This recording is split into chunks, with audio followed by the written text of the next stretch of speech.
मैं 2 शब्द पहले माननीय लीडर ऑफ अपोजिशन ने जो अभी बातें कही उस पर बोलना चाहूंगा, फिर अपनी बात रखूंगा। मुझे बहुत खुशी है लीडर ऑफ अपोजिशन ने पूरी मेहनत करके एलजी साहब के अभिभाषण को कल रात को पूरी रात उन्होंने बिताई, उसके ऊपर बहुत मेहनत की और उसके बाद उनको केवल ये कमियां नजर आई कि जो हमने मैनिफेस्टो बनाया था और उसमें हमने जो जो वादे किए थे वो 2 साल में पूरे क्यों नहीं किए।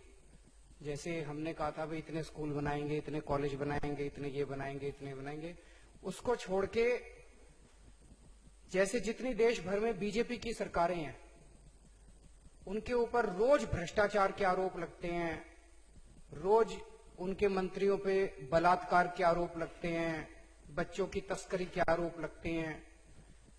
मुझे बेहद खुशी है कि आज 2 साल के बाद लीडर ऑफ अपोजिशन के पास भी एक शब्द नहीं है हमारे ऊपर भ्रष्टाचार का आरोप लगाने के लिए।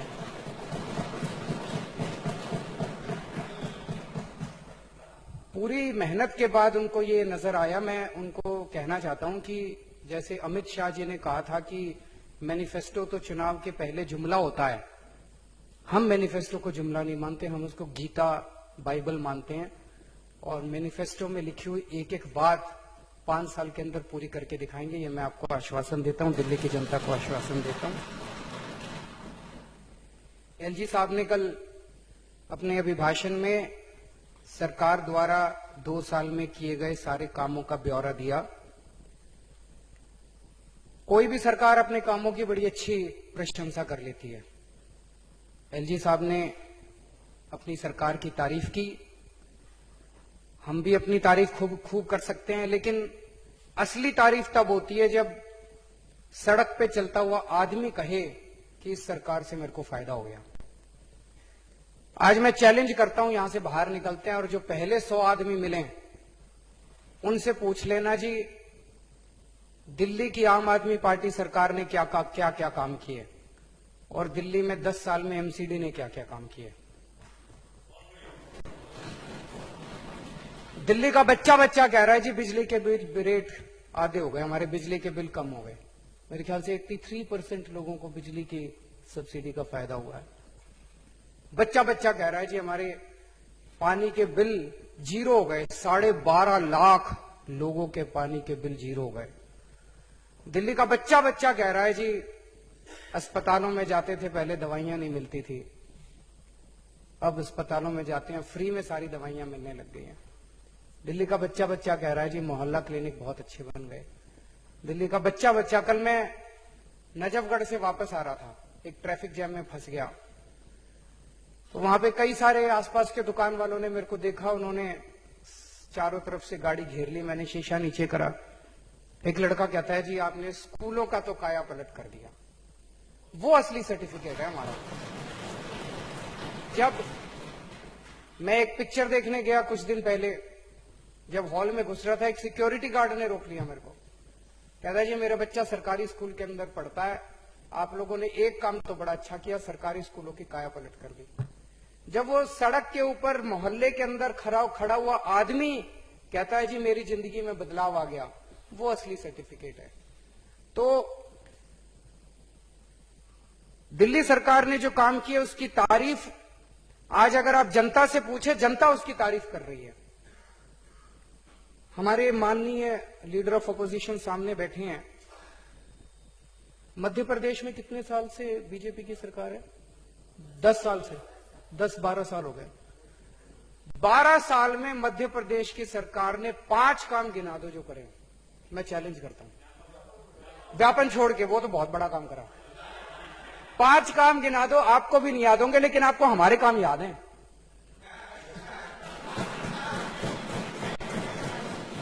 छत्तीसगढ़ की सरकार ने 15 साल हो गए, 17 साल हो गए, छत्तीसगढ़ की सरकार ने 5 काम करे हो, गिना दो मेरे को, मैं चैलेंज करता हूं। राजस्थान की सरकार ने 5 काम करे हो, मेरे को गिना दो, मैं चैलेंज करता हूं। चलो ये सारे छोड़ो, मोदी सरकार ने 5 काम करे हो, गिना दो मेरे को।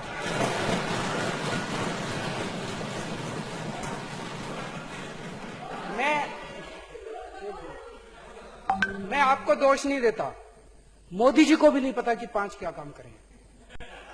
उनके उत्तर प्रदेश में भी गए हैं, जितने भाषण उन्होंने करे मैंने सारे उनके भाषण सुने, एक भी काम उन्होंने नहीं गिनाया कि मैंने 3 साल 2.5 साल हो गए उनको, 3 साल हो गए कि मैंने 3 साल में ये काम करा ये काम करा इसलिए मेरे को वोट दो।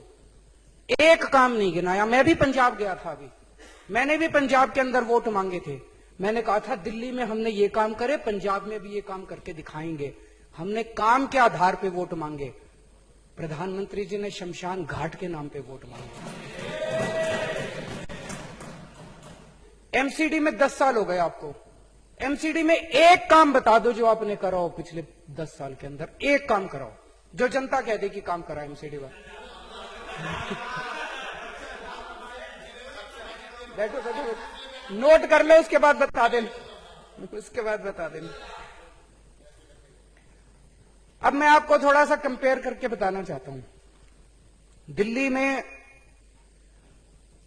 लगभग हमने सबसे सस्ती बिजली करके दिखा दी। आपको याद होगा शीला दीक्षित का जमाना, हर साल बिजली के रेट बढ़ा करते थे, हर साल बिजली के रेट बढ़ा करते थे, लोग कितने दुखी थे। 2 साल के अंदर हमने बिजली के रेट नहीं बढ़ने दिए। आज अगर आप 400 यूनिट बिजली की खपत करते हो दिल्ली में अपने घर में, तो दिल्ली में बिजली का बिल आता है 1370 रुपए।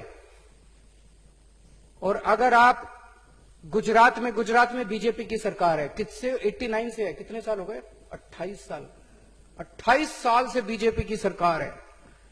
गुजरात में अगर आप 400 यूनिट बिजली खपत करते हो अपने घर में तो बिल आता है 2700 रुपए। दिल्ली में कितना आता है, 1370, और बीजेपी के गुजरात में आता है 2700 रुपए। महाराष्ट्र में किसकी सरकार है, बीजेपी की। बंबई में अगर आप 400 यूनिट बिजली इस्तेमाल करते हो तो आपका बिल आता है 4000 रुपए। दिल्ली में कितना आता है, 1370, बंबई में आता है 4000 रुपए। तो दिल्ली वालों ने काम तो करके दिखाया दिल्ली की सरकार ने। कर्नाटक में कांग्रेस की सरकार है, बंगलोर में अगर आप 400 यूनिट बिजली इस्तेमाल करते हो तो आपका बिजली का बिल आता है 2600 रुपए।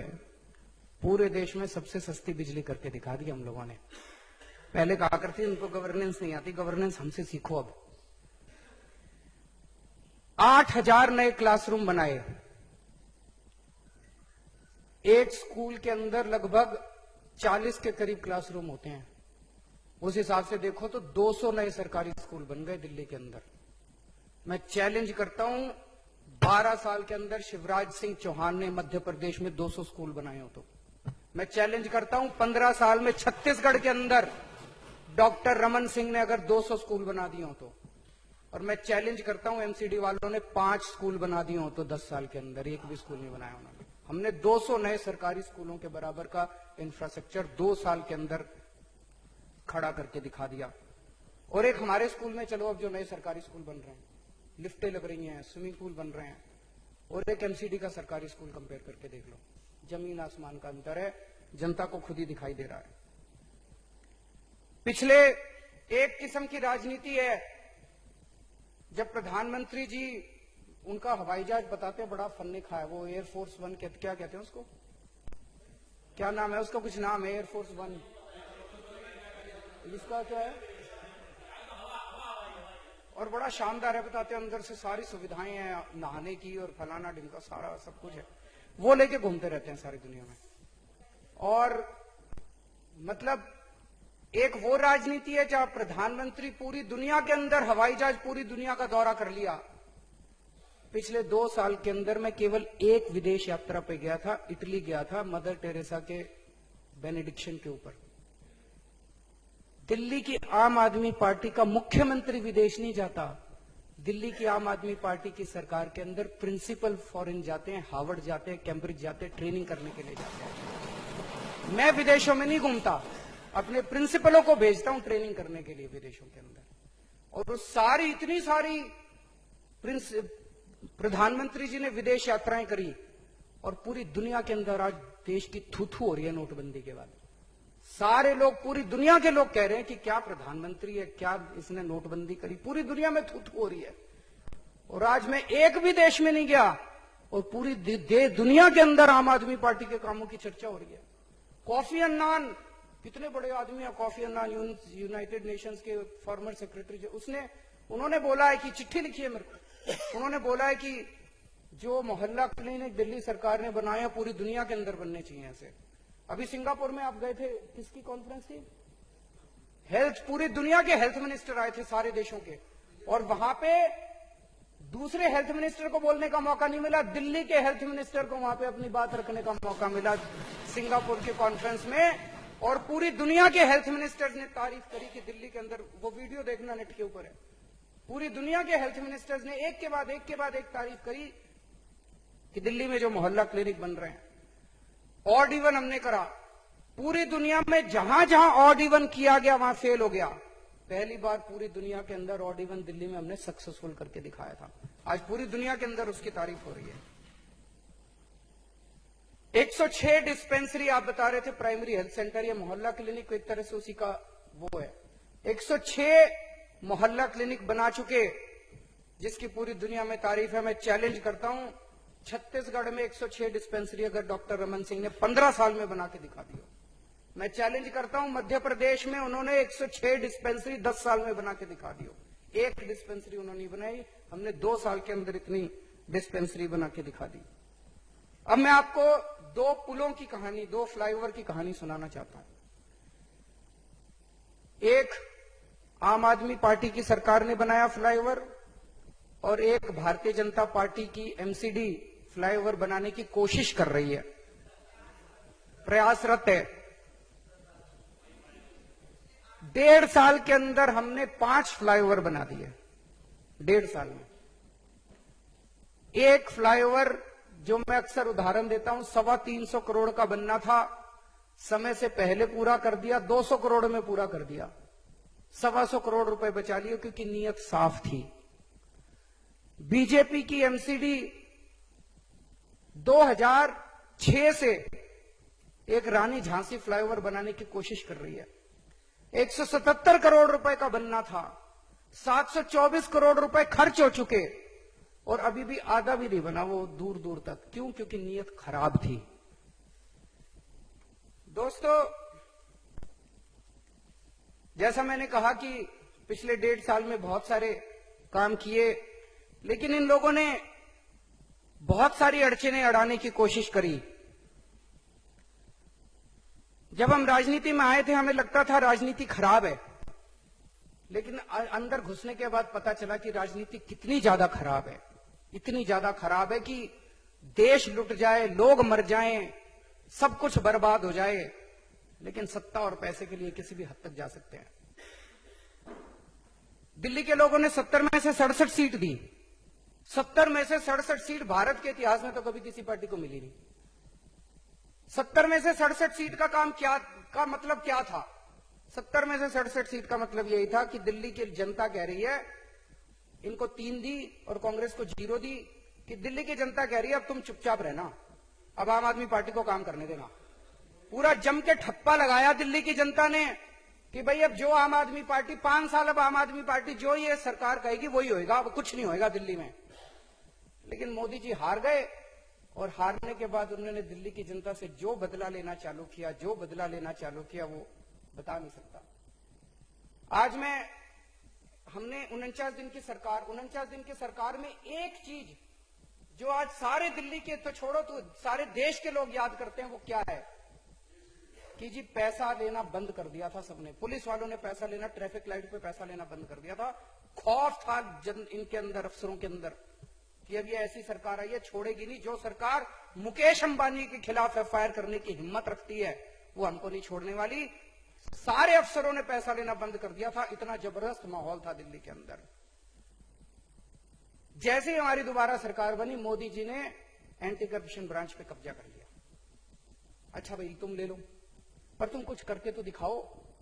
अगर वही कुछ कर देते तो हमें कोई तकलीफ नहीं थी, भाई तुम करो। हम तो पहले भी कहते थे हम राजनीति में आते ही नहीं अगर तुम सुधर जाते। तुम नहीं सुधरे इसलिए हमें राजनीति में आना पड़ा। आज भी सुधर जाओ, हम राजनीति से संन्यास ले लेंगे। अभी भी नहीं सुधर रहे आप लोग। तो खुद ही कर देते, एसीबी वो ठीक कर देते, अगर भ्रष्टाचार दूर कर देते, हमें क्या जरूरत थी, लेकिन खुद भी नहीं करा। आज सबसे ज्यादा तकलीफ इसी बात की होती है, लोग जब याद करते हैं 49 दिन की सरकार में, आज भी अगर ये दे दें, दिल्ली के अंदर भ्रष्टाचार जीरो करके दिखा देंगे, जीरो भ्रष्टाचार करके दिखा देंगे। बिना एसीबी के इतना कंट्रोल कर रखा है, एसीबी अगर आ जाए तो हम क्या करके दिखा देंगे। लेकिन दोस्तों, मेरे को बड़ा दुख हुआ, अभी पंजाब में चुनाव में गया, वहां मोदी जी भाषण देने आए। भाषण में कहते हैं, केजरीवाल चुनाव के पहले कहा करता था शीला दीक्षित को गिरफ्तार करूंगा, लेकिन चुनाव के बाद किया नहीं, केजरीवाल ने झूठ बोला। मुझे बहुत तकलीफ हुई। प्रधानमंत्री को तो कम से कम झूठ नहीं बोलना चाहिए। उन्होंने ये नहीं बताया भी एंटी करप्शन ब्रांच मैंने छीन रखी है। उन्होंने ये नहीं बताया कि शीला दीक्षित की फाइलें सारी अब मेरी अलमारी में है, उनकी अलमारी में है सारी फाइलें। और पंजाब की जनता को जाके कहते हैं केजरीवाल ने शीला दीक्षित को गिरफ्तार नहीं किया। अरे केजरीवाल की शीला दीक्षित को तुमने गिरफ्तार नहीं किया, तुमको गिरफ्तार करना है। तुम मेरे को देके देखो और फिर देखो, तुम्हारा मुकेश अंबानी भी नहीं बचेगा और तुम्हारी शीला दीक्षित भी नहीं बचेगी। तुम्हारे में हिम्मत नहीं है, जो तुम्हारे में हिम्मत तो यही है, कभी सतिंदर जैन को पकड़ लेते हो, कभी हमारे एमएलए को पकड़ लेते हो, कभी इनको पकड़, विजय माल्या को पकड़ने की हिम्मत नहीं है। रॉबर्ट वाड्रा की तरफ नरेंद्र मोदी उंगली उठा के दिखा दे, मान जाऊंगा नरेंद्र मोदी में 56 इंच का सीना है, हिम्मत है। हिम्मत नहीं है नरेंद्र मोदी के अंदर कि यूं उंगली उठा के दिखा दे। रॉबर्ट वाड्रा खा जाएगा, रॉबर्ट वाड्रा कच्चा चबा जाएगा नरेंद्र मोदी को।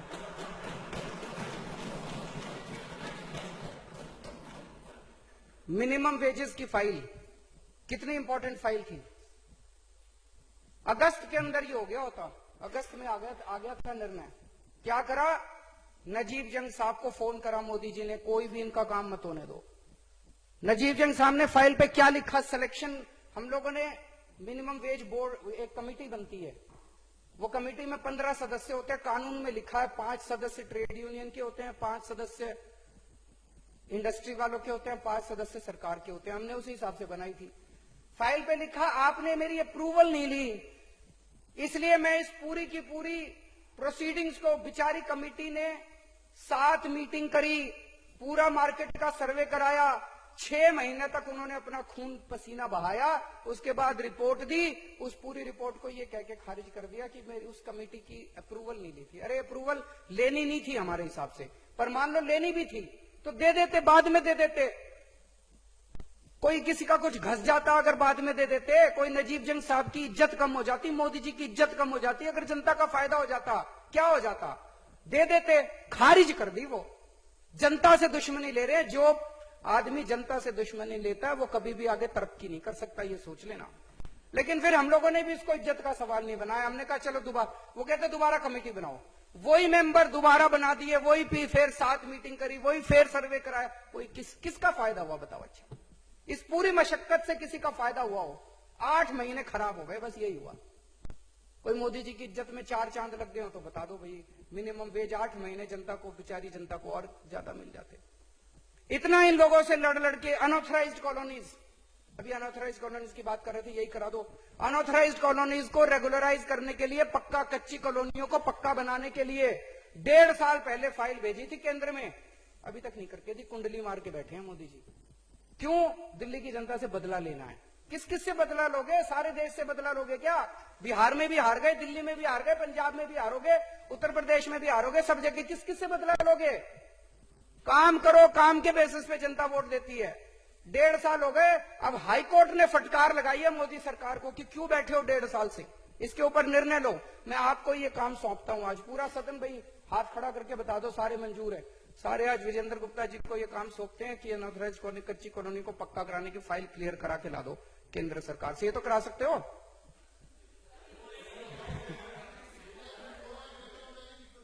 अच्छा चलो ठीक। ऐसी बहुत सारी चीजें हैं जी जिसके ऊपर केंद्र सरकार की सारी अड़चनों के बावजूद हम लोगों ने काम करा है। मैं तो चैलेंज करता हूं, जो इनकी सरकारें हैं उनके ऊपर कोई अड़चन नहीं है, फिर भी वो काम नहीं करती। इतनी अड़चनों के बावजूद मुझे नहीं लगता कि आज अगर दिल्ली का मुख्यमंत्री नरेंद्र मोदी भी होता तो एक काम इसमें से करके दिखा सकता था। वो बिल्कुल नहीं कर सकता था, कोई नहीं कर सकता था। ये इसी आम आदमी पार्टी की सरकार की संघर्ष लड़ लड़ के इन लोगों से करवाया है काम। एक चीज आप लोगों के समक्ष रखना चाहता हूं, जो बहुत सारे लोगों को पता नहीं है। आपको याद होगा हमारी सरकार बनने के पहले कैसे हर साल बिजली के रेट बढ़ाए जाते थे। दिल्ली की सारी जनता कहती थी जी ये बिजली कंपनियों ने खूब घोपला कर रखा है, बिजली कंपनियों ने खूब घपला कर रखा है। हम सारे कहा करते थे बिजली कंपनियों का ऑडिट होना चाहिए। शीला दीक्षित कहती थी ऑडिट नहीं हो सकता, सीएजी का ऑडिट नहीं हो सकता। हम पूछते थे क्यों नहीं हो सकता था? कहती थी कि कोर्ट ने स्टे लगा रखा है। जब मैं मुख्यमंत्री बना मैंने फाइल मंगाई, पता चला कोर्ट का कोई स्टे नहीं था, झूठ बोल रही थी। हमने तुरंत सीएजी का ऑडिट ऑर्डर करा। 1.5 साल के बाद सीएजी के ऑडिट की रिपोर्ट आ गई। 8,000 करोड़ रुपए का उसमें घपला निकला, 8,000 करोड़ का। लेकिन दुख की बात यह कि ये सारी बिजली कंपनियां हाई कोर्ट से उस रिपोर्ट को उन्होंने खारिज करा दिया। ऑर्डर बिल्कुल गलत है हाई कोर्ट का। दिल्ली सरकार उसके खिलाफ सुप्रीम कोर्ट में गई। सुप्रीम कोर्ट में बिजली कंपनियों को बचाने के लिए कांग्रेस ने अपने 3 सबसे बड़े वकील खड़े कर दिए हैं बिजली कंपनियों के फेवर में। पी चिदम्बरम, अभिषेक मनु सिंघवी और कपिल सिब्बल। बड़ी दोस्ती है जी बिजली कंपनियों से, इतनी तकलीफ हो रही है कांग्रेस को। हम क्या कह रहे हैं सुप्रीम कोर्ट में? हम सुप्रीम कोर्ट में कह रहे हैं हमने भी करे हैं, नहीं हमने भी बहुत बड़े करे हैं, लेकिन कांग्रेस को क्या जरूरत है? देखो कितनी तकलीफ हुई कांग्रेस के नाम से, बिजली कंपनियों के नाम से कितनी तकलीफ हुई। हाँ नहीं,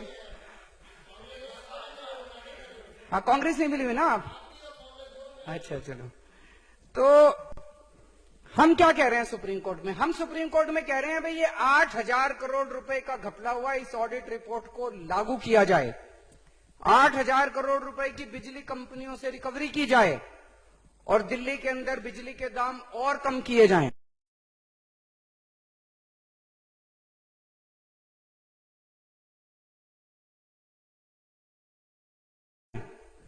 और कांग्रेस जाके क्या कह रही है कि ये ऑडिट रिपोर्ट खारिज की जाए। बिजली कंपनियों ने कोई घपला नहीं किया, बढ़ाने के लिए गई है। दोस्तों हम तो बहुत छोटे हैं, राजनीति में नए आए हैं, राजनीति में आप सब लोगों को तो राजनीति हमसे कांग्रेस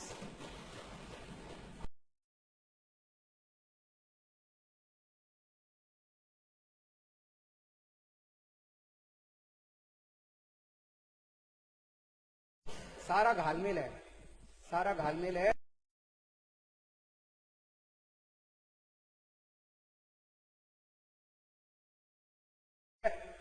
और मतलब मैं ये कई बार सोचता हूं भाई रॉबर्ट वाड्रा को पानी पी पी के गालियां दी Modi. BJP, Congress, SP, BSP, ये शरद पवार, फलाना ढिमका, सबका अच्छा खासा हंसता खेलता परिवार था। ये कहां से आ गए ये बाहर वाले? तकलीफ यही है, तकलीफ इनको ये है कि अगर ये बने रहे तो हमको जीने नहीं देंगे ये। तो सारे के सारे सारी पार्टियां हम लोगों को बर्बाद करने में तुली हुई हैं।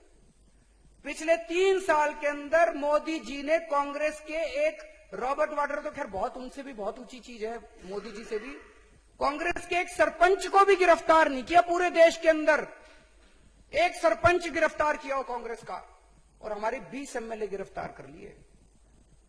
तो इनको तकलीफ तो हमसे ही है। सबकी फाइलें खोल रखी है मोदी जी ने, और जब कांग्रेस थी उन्होंने खोल रखी थी, एक दूसरे की फाइलें खोल रखी है, सबकी फाइलें। मेरे ऊपर सीबीआई की रेड भी इसी वजह से कराई थी। कुछ तो मिलेगा, कुछ तो मिलेगा। 2 फाइलें इसकी भी मेरी भी 2 फाइलें खोल देते, मैं भी उनके कब्जे में आ जाता। कुछ मिला ही नहीं मेरे खिलाफ। मफलर मिले, वो कह रहे 4 मफलर मिले, कुछ नहीं मिला मेरे खिलाफ।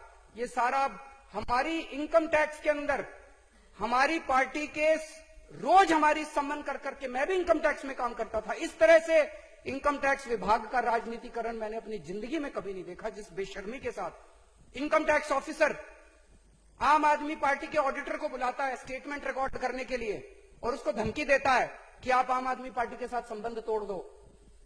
इस तरह से राजनीति करोगे? राजनीति करनी है, चुनाव लड़ो। इनकम टैक्स, हमारे जितने डोनर है, जितने हमें चंदा देते हैं, उनके घर जा जाके धमकियां दे रहे हैं इनकम टैक्स वाले कि आप आम आदमी पार्टी को चंदा देना बंद कर दो, नहीं तो बर्बाद कर देंगे, आम आदमी पार्टी को छोड़ दो। ये राजनीति है आप लोगों की। हम इनके कंट्रोल में नहीं आ रहे, इसलिए इन लोगों को सबसे ज्यादा तकलीफ हो रही है। लेकिन इस देश की जनता बड़ी सियानी है, सारे मीडिया पे भी आप लोगों ने कब्जा कर रखा है। मीडिया केवल आपको ही आपको दिखाता है। 24 में देख रहा था एक आज तक चैनल के ऊपर आधे घंटे का प्रोग्राम, उसमें दिखा रहे थे मोदी जी कितना काम करते हैं, 24 घंटे काम करते हैं, 5 बजे उठते हैं, फलाना क्या काम करते हैं ये नहीं दिखा रहे थे। लगे रहते हैं या तो काम नहीं करना आता कुछ तो वो आज तक वालों ने ये नहीं दिखाया क्या काम करते हैं। वो ये काम कितना करते हैं, काम के बहुत ही इनएफिशिएंट है यार। तो अध्यक्ष महोदय, मैं इस मोशन का पूरी तरह से समर्थन करता हूं।